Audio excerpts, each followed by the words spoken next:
Coucou tout le monde, petite vidéo, oula ça bouge, du jour, suite à ma vidéo haul hier, où j'expliquais comment mettre du foil sur ces tamponnages. Qu'est-ce que j'ai fait de mes affaires? Voilà, j'avais montré que j'avais fait mon tamponnage, que j'avais fait à la Versamark, que j'avais embossé à la poudre clear, je l'ai passé au heat gun. Et j'ai fait mon sandwich, j'ai passé ça dans ma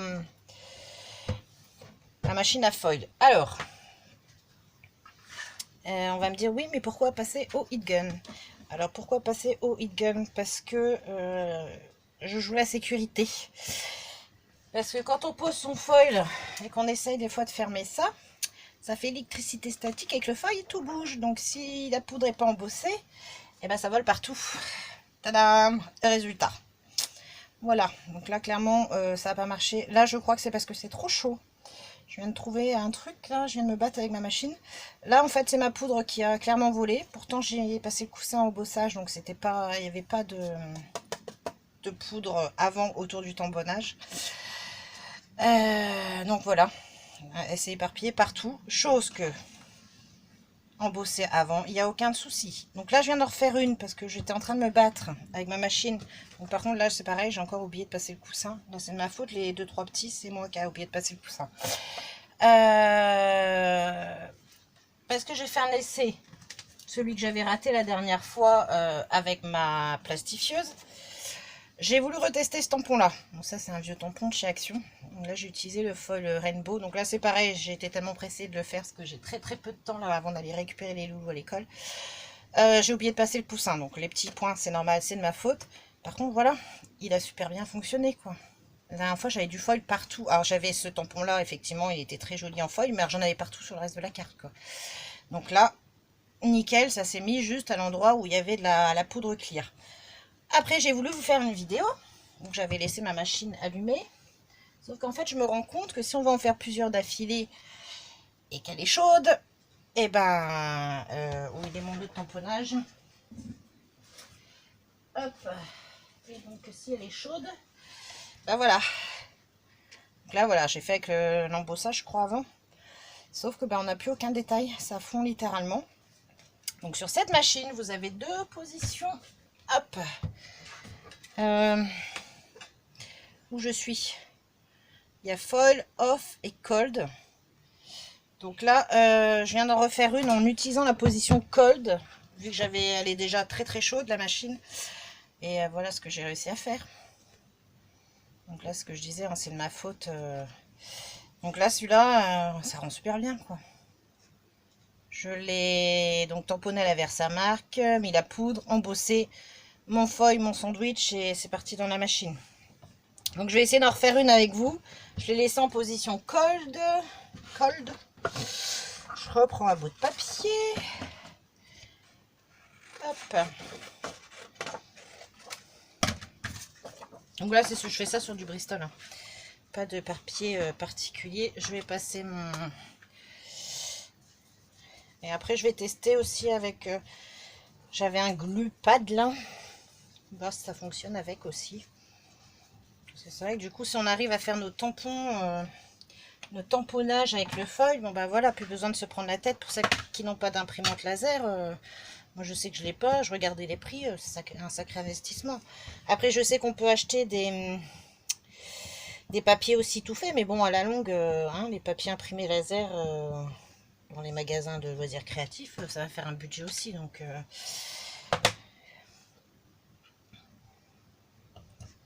Donc on va refaire la grande. Non, non, j'aurais pas assez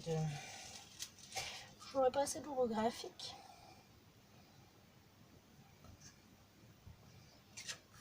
Hop, mon petit papier pour récupérer ma poudre.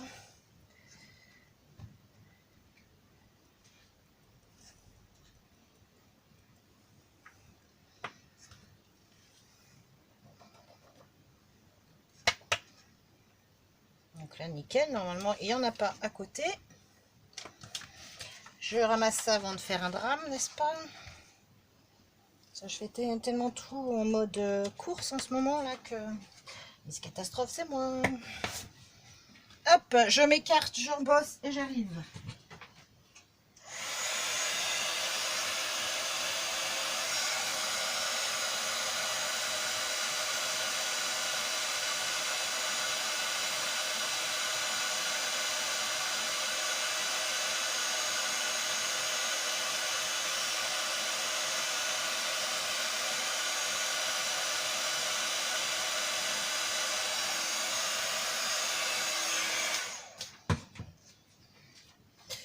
Ben là, vous n'allez pas voir grand chose, je pense, blanc sur blanc. Moi, j'arrive pas à voir parce que j'ai un gros faux jour sur l'écran, parce que j'ai juste la lumière qui arrive dessus. Alors, est-ce que je vais en avoir assez? Si je mets ça comme ça, je pense que oui.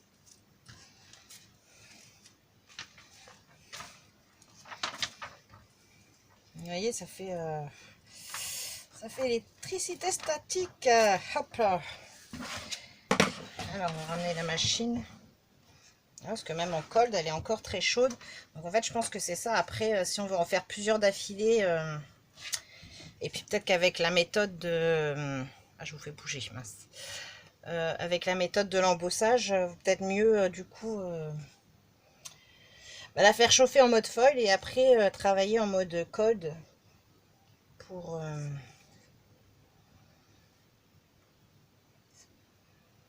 Parce que du coup, hier, c'est vrai que j'ai testé tout de suite la plume. Donc, elle n'avait pas eu le temps de chauffer avant. Ça a super bien marché. Et là, tout à l'heure, en voulant en faire plusieurs d'affilée, ça ne fonctionnait plus avec la méthode de l'embossage. Chose que là, on voit, bah ça y est, je vois tous mes détails qui apparaissent. Donc, normalement, c'est bon. Donc, je pense qu'avec la méthode de l'embossage, si on veut utiliser cette méthode-là, hop. Et voilà. Regardez-moi ça. C'est juste trop beau, quoi. Donc si on veut utiliser la méthode de l'embossage avec embossage avant, donc faire chauffer en mode foil et après passer en mode cold. Comme ça, comme la poudre, c'est vrai qu'on l'a déjà fait fondre. Enfin moi je la fais fondre déjà avant au heat gun, ça évite qu'elle dégouline de partout. Mais au moins en la faisant fondre avant, je suis sûre que voilà, pas partout sur ma feuille, comme ça a fait ici tout à l'heure quand j'ai voulu tester la méthode sans embossage à chaud avant. Donc là, vous voyez nettement la différence. Donc, embossage à chaud et passage dans la machine en mode cold. Et on arrive à avoir les résultats. Ça, et du coup, qu'est-ce que je voulais? Oui, je voulais tester...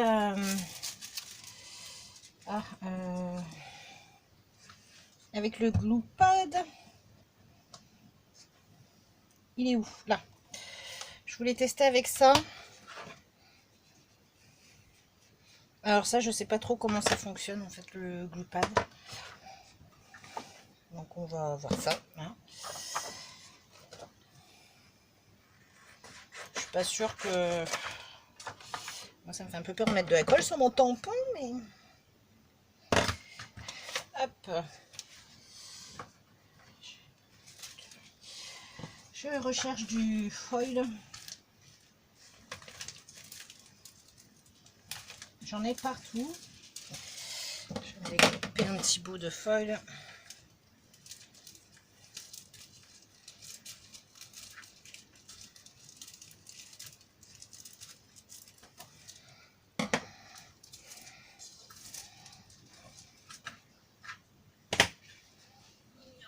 Je vais tout tomber, c'est ce que je dis, Miss Catastrophe, c'est moi. Donc ça, je ne sais clairement pas, je l'ai acheté, mais j'ai même pas eu le temps de l'utiliser. Parce que j'avais acheté... Non mais franchement, quoi, j'ai laissé le plastique. Moi, je vous dis, je fais que des bêtises. Je disais, ouais, je sais pas trop en fait comment ça fonctionne. J'avais acheté ça à la fin des fêtes l'année dernière, donc après, j'ai pas eu spécialement besoin de mettre des paillettes et faire des... Parce que je crois que c'est pour coller des paillettes. Voilà, je sais que c'est à nous de mettre la colle. J'espère que j'ai bien ancré le...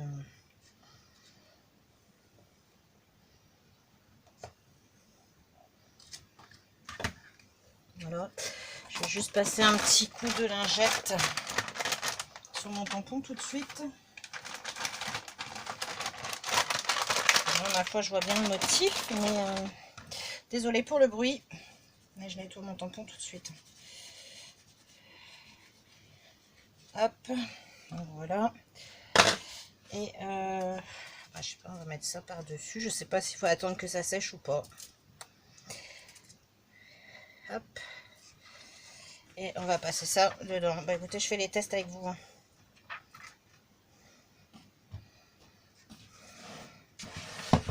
Hop, donc ma machine est toujours en mode ready sur cold.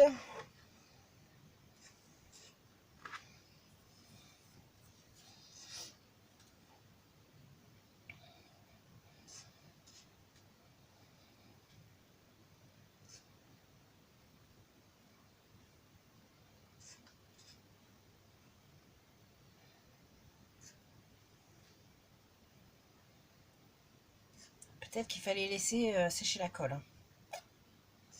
Je ne sais pas du tout. Ça n'a pas l'air d'avoir fait grand chose.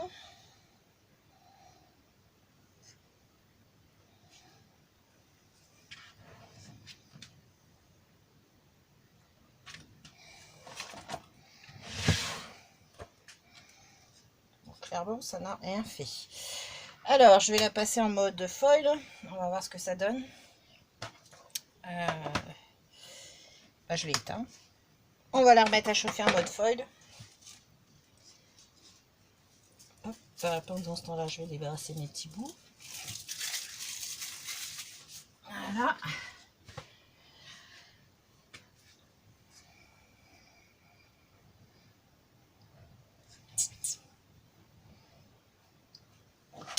Alors après, je suis peut-être pas douée avec la glupade. J'ai même pas lu, je vous dirai les...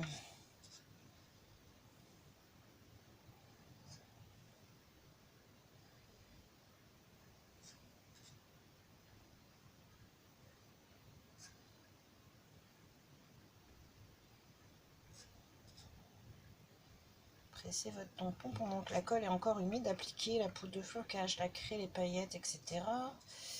Tapez légèrement pour enlever l'excès. Laissez sécher. Le temps de séchage dépend de la surface. Ouais. En fait, j'ai peur qu'on... Alors par contre, j'ai l'impression que la feuille de transport s'abîme super vite. Hein, elle est hyper... j'ai déjà plein de taches, je sais pas pourquoi. J'ai des taches dessus. Bon, j'attends qu'elle rechauffe. Donc voilà, sachez qu'a priori, du coup, il faut... il va falloir jongler entre les températures pour l'embossage à chaud. Vous la faites chauffer en foil si vous n'avez pas les impressions laser et que vous faites avec l'embossage à chaud. Faites chauffer en foil et après vous passez en cold pour passer votre tamponnage à chaud. Parce que là, du coup, moi, je me suis fait avoir. Ça m'a fait une flaque. On voulait en faire plusieurs d'affilée. Et puis, par contre, voilà, moi, je trouve mieux d'embosser à chaud. Parce que, voilà, ça évite que la poudre va se trimballer partout. Allez, c'est prêt. On repasse dedans.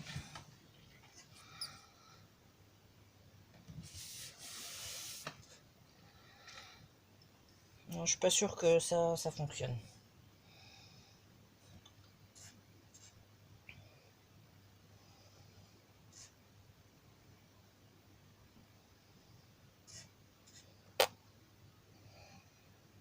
Ah si, je vois le motif se dessiner légèrement.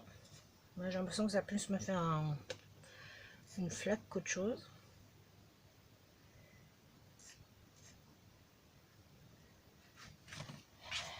Alors, bon, je vais l'éteindre parce que ça chauffe. Ouais, c'est pas concluant. Hop. Donc voilà ce que ça a donné avec ça. Alors soit je sais pas l'utiliser, il n'y a peut-être pas besoin, vous me direz, de passer dans la... Peut-être qu'en laissant juste sécher la colle avec ça dessus, c'est possible. C'est possible en fait. Ça se trouve, j'aurais pu mettre du foil, ça se trouve, avant sous mes tampons.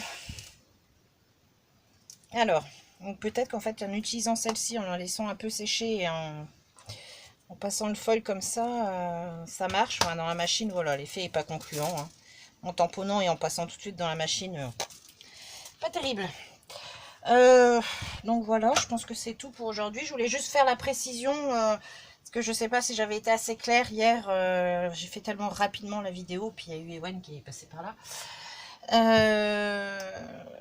Je sais pas si j'avais été assez claire de vous dire d'embosser à chaud, mais du coup d'utiliser le heat gun. Et bah voilà. Hein. Et donc du coup, bah, ça va bien parce que ça m'a permis de voir qu'au bout d'un moment, bah, elle chauffe de trop pour l'utiliser avec l'embossage à chaud et qu'il faut passer. C'est ça qui est top du coup avec celle-ci parce que bah, voilà, on a vraiment on a deux positions. Donc quand ça chauffe de trop, on passe en colle. Ça permet de pouvoir continuer si on a des choses à faire à la chaîne. Donc voilà pour mes petits tests avec embossage à chaud. Donc voilà, après vous faites comme vous voulez, hein. Celles qui veulent pas l'embosser avec le heat gun, ben voilà. Sinon, hop, voilà les résultats. Donc du coup pour aujourd'hui, ça sera tout. Hop, voilà, j'ai oublié celui-là aussi. Du coup pour aujourd'hui, ça sera tout. Je vais essayer d'arranger un petit peu le bordel que j'ai mis vite fait dans, dans ma scrap room avant d'aller chercher les loustiques. Et puis voilà. Et puis je vous souhaite une bonne fin d'après-midi. Scrapez bien. Si vous avez des questions, n'hésitez pas à mettre un commentaire. J'ai oublié de préciser aussi en début de vidéo que je souhaitais la bienvenue à toutes les nouvelles abonnées depuis hier. J'ai fait un petit bond. Donc voilà, n'hésitez pas à poser des questions en commentaire. Et puis en général, j'y réponds. Si je les reçois, si j'ai les notifs, j'y réponds. Voilà, j'essaye de mettre un petit mot à chacune. Donc ben, je vous fais de gros bisous. Scrapez bien. Et à bientôt. Bye bye.